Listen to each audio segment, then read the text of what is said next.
Y pues como ya habíamos quedado, íbamos a ver en esta ocasión estadística inferencial con algunos subtemas, ¿no? La estadística inferencial se enfoca en hacer, como su nombre lo dice, inferencias, ¿no?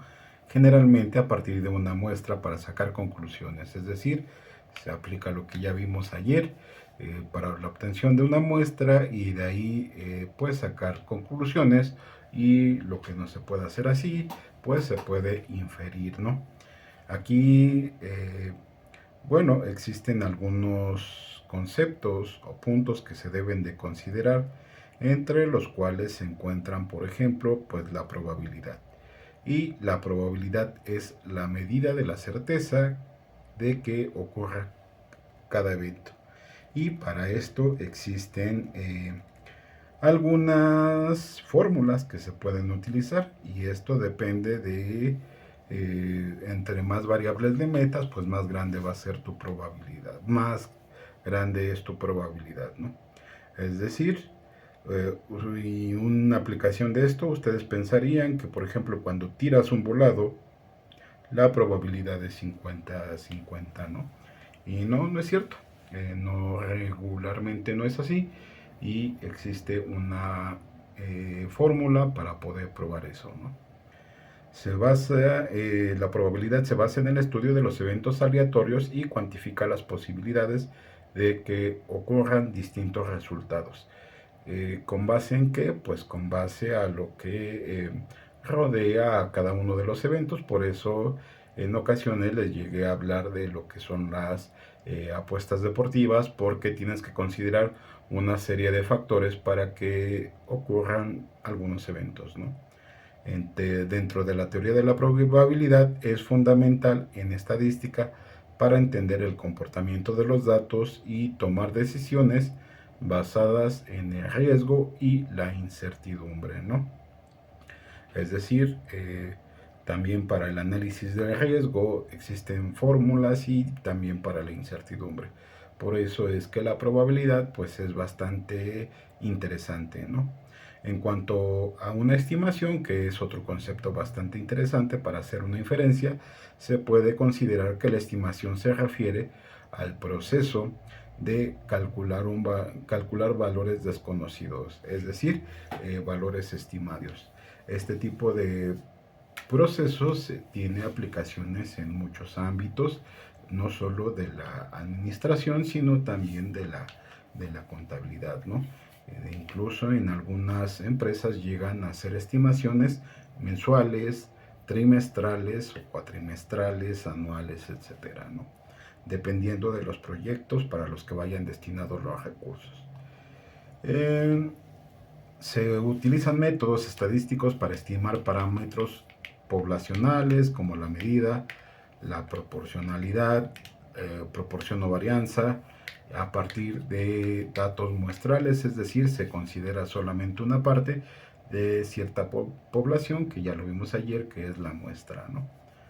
La prueba chi cuadrada es una técnica estadística utilizada para determinar si existe una asociación significativa entre dos variables categóricas. Es decir,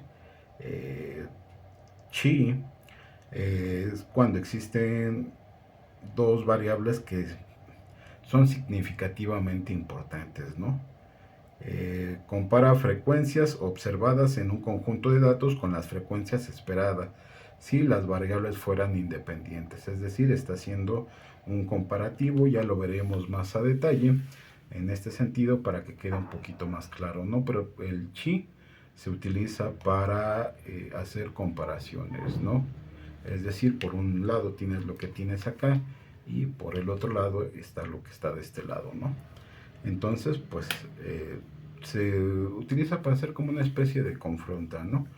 Es útil en la investigación de relaciones entre variables cualitativas, es decir, de las que se importan las cualidades, ¿no? No las cantidades, sino las cualidades. En cuanto, otro concepto bastante interesante e importante es análisis de la varianza. La varianza es muy interesante. A este análisis también se le conoce como ANOVA. En el ANOVA, el análisis de la varianza es una técnica que compara las medidas de tres o más grupos. Esto es para determinar si existen diferencias significativas entre ellos, es decir, otro estudio de comparación de lo que se tiene por un lado de este lado y lo que se tiene por el otro, ¿no? Entonces, en cuanto a esto, podemos decir que el análisis de la varianza es una técnica que compara las medias de tres o más grupos para determinar si existen diferencias significativas entre ellos, ¿no? Se utiliza para estudiar la variabilidad dentro de uno o de entre grupos, si existe, siendo útil para experimentos con múltiples condiciones o tratamientos. Es decir, es muy interesante porque aquí no importa si nada más tienes cierto grupo de personas con ciertas características, sino se utiliza para grupos con diferentes características.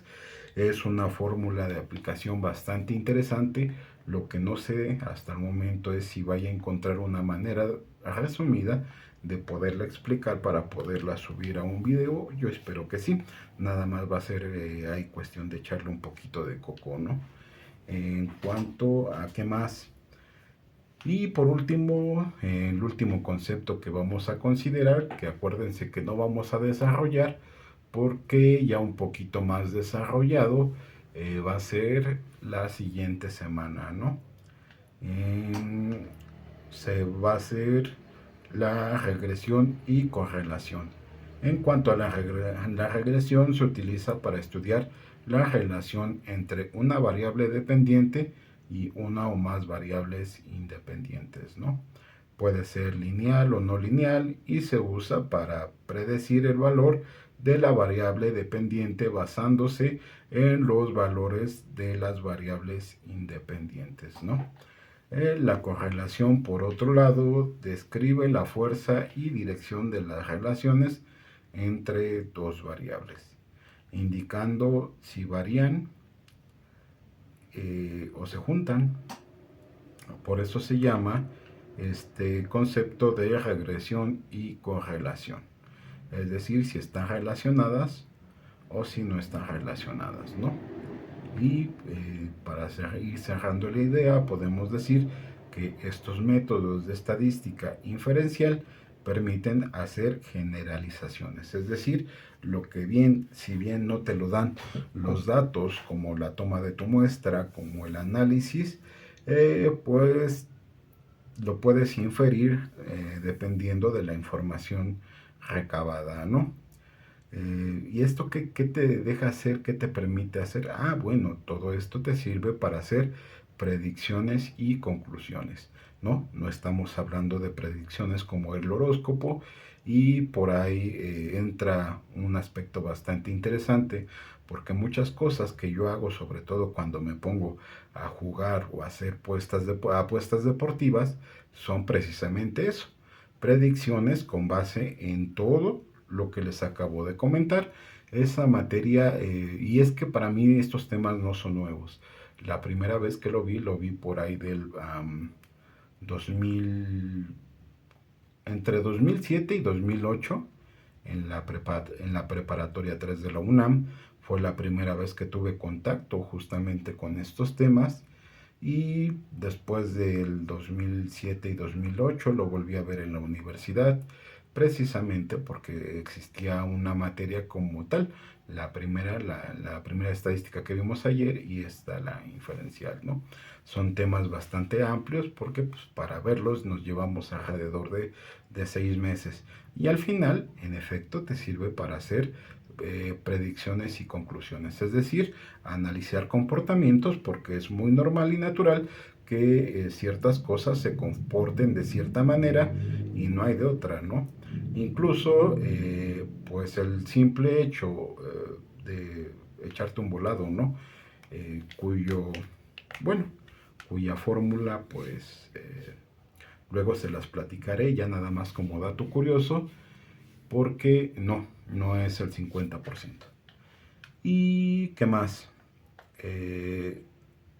Lo que es crucial para la toma de decisiones y la comprensión de fenómenos complejos en diferentes campos. Es decir, es sumamente importante hacer una amplia recopilación de información para la toma de decisiones y la comprensión mejor de fenómenos. ¿Por qué?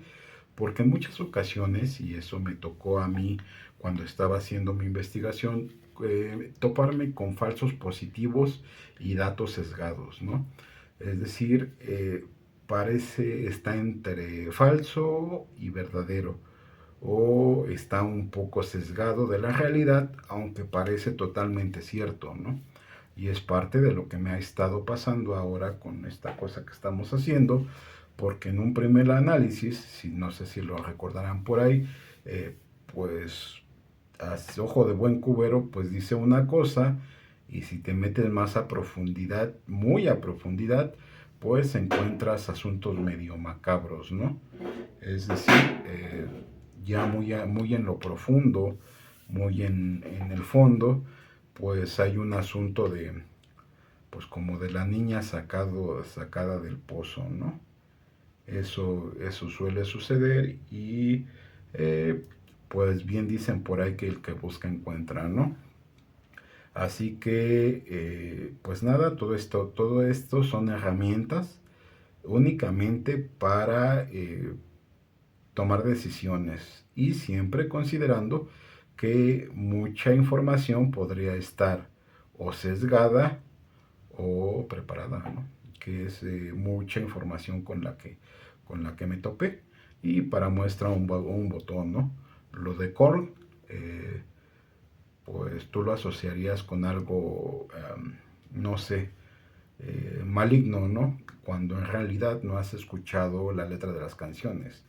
¿Y por qué lo asocias con eso? Porque en realidad lo que ves allá afuera, pues se te va a la imagen, ¿no? Y sí hay cierta información de eso, nada más que esa es información para los especialistas del tema, ¿no? Es decir, hay información para todos los gustos, todos los mercados y la gente que le interese, ¿no? ¿Por qué? Porque un especialista no se va con la primera impresión y se va más a fondo, que es un tanto cuanto lo que me pasa a mí cuando llego a las organizaciones. No me voy con la primera impresión, me voy más a fondo y toda vez que no puedo tomar una decisión para no equivocarme, porque un profesionista que se equivoca es muy mal visto, pues lo dejo en manos de quien tiene la capacidad de hacer un análisis a mayor profundidad, ¿no? Es decir, para no cometer una injusticia y no verme influenciado por ningún tipo de información, ¿no? Y yo creo que eso para cualquier profesionista es muy válido, ¿no? Y es que al final del día uno como profesionista hace un juramento de servir a la sociedad. Y dice por ahí el dicho del Politécnico, ¿no? La técnica al servicio de la patria y pues no está muy alejado de lo que uno como universitario pues juramenta, ¿no? Así que pues ahí se los dejo de tarea. Pues ya casi van a ser los 15 minutos. En esta ocasión nos vamos un minuto antes, ¿no? Es decir, nada más 14 minutitos de video. Así que adiós.